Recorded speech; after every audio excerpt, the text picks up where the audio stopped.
بسم الله الرحمن الرحيم والصلاة والسلام على أشرف المرسلين. Salam alaikum, bonjour tout le monde.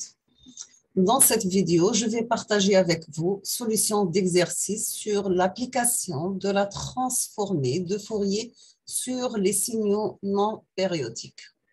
On va commencer par lire l'énoncé de l'exercice et après on passe la correction. Donc, nous avons, sachant que le signal échelon unité, U de t peut s'écrire sous la forme de U de t qui est égal à n demi de 1 plus signe de t. Sachant que la fonction signe de t, elle prend la valeur plus 1 pour t positif, elle prend la valeur moins 1 pour t négatif. Ou bien, on peut la mettre sous la forme, c'est la limite de exponentielle moins a, la valeur absolue de t, quand a tend vers 0, a positif, multiplié par signe de t. Ou bien, c'est la limite de a quand a tend vers 0 de exponentielle moins at pour t positif, ou bien moins exponentielle at pour t négatif. On vous demande de trouver la transformée de Fourier de U de t. On va commencer par tracer le graphe de signe. La fonction signe multipliée par exponentielle moins a la valeur absolue de t, ainsi que la valeur exponentielle moins a à t a pour transformée de Fourier, c'est 1 sur a plus g oméga plus 1 sur a moins g oméga. Donc, si on va tracer la fonction signe de t multipliée par exponentielle moins at, elle prend la forme suivante. Donc, elle prend la forme d'une exponentielle moins at, la partie positive, c'est-à-dire 0 jusqu'à plus l'infini, et elle aura comme transformée de Fourier 1 sur g de pi f plus a. Elle prend la forme de moins exponentielle moins at pour t compris entre moins l'infini plus et 0. Elle a une transformée de Fourier 1 sur g de pi f moins a. Donc, si on va trouver la transformée de Fourier de la fonction signe de t par exponentielle moins at. Donc, voici la représentation graphique de la fonction signe de t. Donc, elle prend la valeur plus 1 pour t positif et elle prend la valeur moins 1 pour t négatif. Donc, pour trouver la transformée de Fourier de la fonction signe de t multipliée par exponentielle moins a, la valeur absolue de t qui est égale à 1 sur a plus g de pf plus 1 sur g de pf moins a. Donc, si on va mettre la limite de a tend vers 0, donc on aura, c'est égal, cette formule, ça devient 1 sur, donc a étant vers 0, ça reste 1 sur g de pf. Dans cette partie, ça reste 1 sur g de pf. Donc, c'est 1 demi gpf, 2 fois 1 demi, c'est 1 sur gpf. Maintenant, nous avons la fonction échelon unité qui est égale à 1 demi par 1 plus signe de t. Elle a pour transformée de Fourier 1 demi de la transformée de Fourier de 1 plus signe de t, parce que 1 demi, c'est une constante. Donc, c'est 1 demi la transformée de Fourier de 1 plus la transformée de signe de t, d'accord? Donc, ça reste 1 sur gpft. Maintenant, on va appliquer le théorème de symétrie, la réciprocité. On aura que x de t a pour transformer de Fourier grand X de f, grand X de t a pour transformer de Fourier petit x de moins f. Sachant que la transforme Dirac de t a pour transformer de Fourier 1. Donc, 1 pour transformer de Fourier Dirac de moins f qui est égal à Dirac de f. Donc, c'est la transformée de Fourier de 1.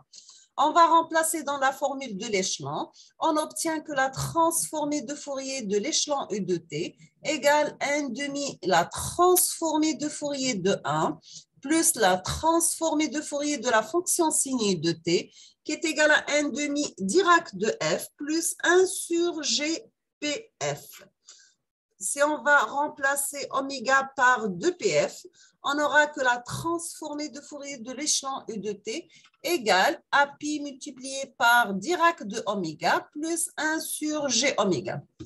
Maintenant, si on va utiliser le théorème de l'échelle pour Dirac de A, qui est égal à 1 sur la valeur absolue de A, Dirac de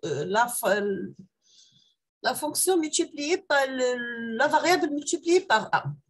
Donc, exemple, si on va mettre Dirac de AT, A pour transformer, donc on peut l'écrire sous la forme de 1 sur la valeur absolue Dirac de T. Dans notre cas, si on va mettre oméga égale à 2πf, on obtient que Dirac de oméga égale Dirac de 2πf, qui est égal à 1 sur 2π Dirac de f.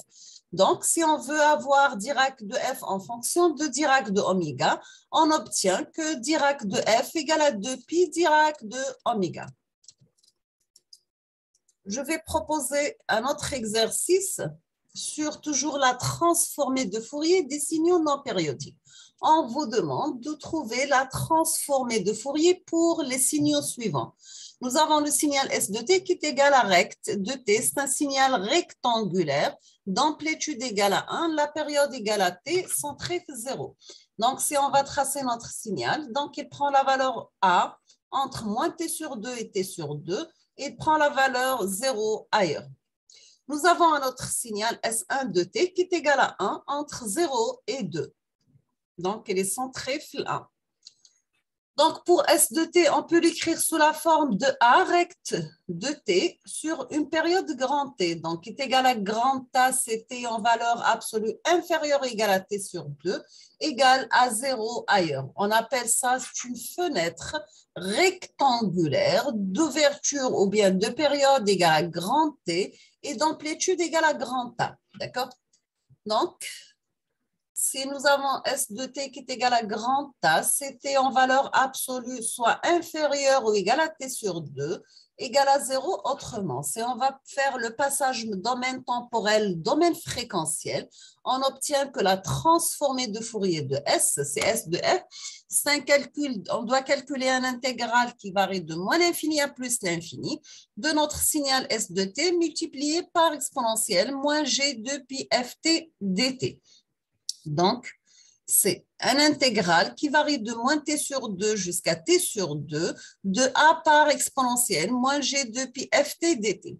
Donc, S de f, l'intégrale de exponentielle moins g de pi ft, c'est 1 sur g de pi f entre t sur 2 et moins t sur 2. Donc, on obtient à la fin, c'est grand A par exponentielle g de pi ft sur 2 moins exponentielle moins g de pi ft sur 2. On va simplifier le 2 avec le 2. Donc, on aura à la fin, c'est A sinus pft sur pf. Donc, c'est le sinus cardinal. On peut avoir la transformée de Fourier de notre signal qui est égale à A grand T par sinus pft sur pft. Ou bien, on peut la mettre sous la forme de A grand T, sinus cardinal de ft. Sachant que le sinus cardinal de x, c'est sinus px sur px. On passe au deuxième signal. Nous avons S1 de t sous la forme suivante. Donc, c'est S1 de t, c'est le même signal S de t, mais il est centré φ1. Bien sûr, avec l'amplitude égale à 1 et t sur 2 égale 1. Dans ce cas, on peut mettre S1 de t, mais la forme égale à 1 pour t en valeur absolue égale à 1. Égale à 0 autrement. On va remplacer dans la formule Guinaha pour S de f. Donc, on aura S de f égale à A fois t, A égale à 1, la période égale à 2. C'est 2 fois sinus cardinal ft, la fréquence grand T égale à 2, c'est 2 par f, ou bien c'est sinus 2 pi ft sur pf. Maintenant, donc S de t, c'est le signal rectangulaire d'amplitude égale à 1, centré φ1 entre moins 1 et plus 1. Maintenant, on va appliquer le théorème de décalage temporel pour déduire S1 de t qui est égal à S de t moins 1. Donc, S1 de f, c'est la transformée de Fourier de S de t moins 1. Donc, c'est exponentielle le retard t moins 1 exprimé par exponentielle moins g de pi f par S de f. Sachant bien sûr que la transformée de Fourier de S de t moins t0 est égale à exponentielle moins g de pi f t0 par la transformée de Fourier de f, c'est grand S de f.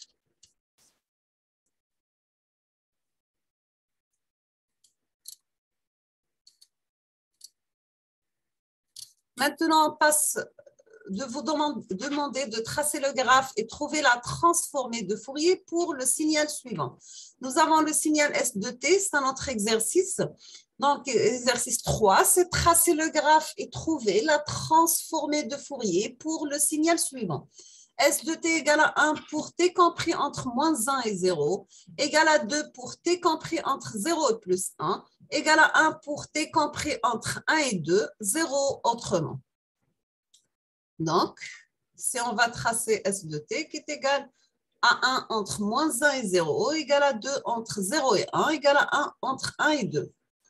On peut avoir deux signaux. Le premier signal, c'est S1 de t, qui est une fonction porte, qui est égale à 1 entre moins 1 et plus 1. Le deuxième signal, c'est S2 de t, c'est S1 de t moins 1. Donc, si on va mettre S de t, c'est la somme des deux signaux, S1 ou S2. Donc, si on va faire la somme des deux signaux, on obtient notre signal S de t.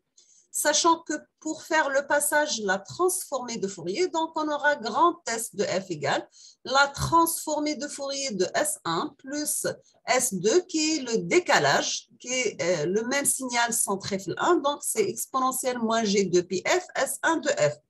On va mettre S1 de f comme facteur, on aura S de f égale à 1 plus exponentielle moins g de pi f par S1 de f. Donc, c'est 2 fois exponentielle moins GPF par exponentielle GPF plus exponentielle moins GPF sur 2 par S1 de F. D'accord? Maintenant, parce que خرجنا 2 fois exponentielle moins GPF pour mettre l'équation sous forme de cosinus. Donc, on obtient ces 2 fois exponentielle moins GPF multiplié par cosinus PF fois le S1 de F, c'est sinus de PF sur PF. À la fin, on aura la transformée de Fourier de notre signal S de t qui est égal à S1 de t plus S2 de t est égal à 4 exponentielle moins GPF par cosinus PF fois sinus cardinal de 2F.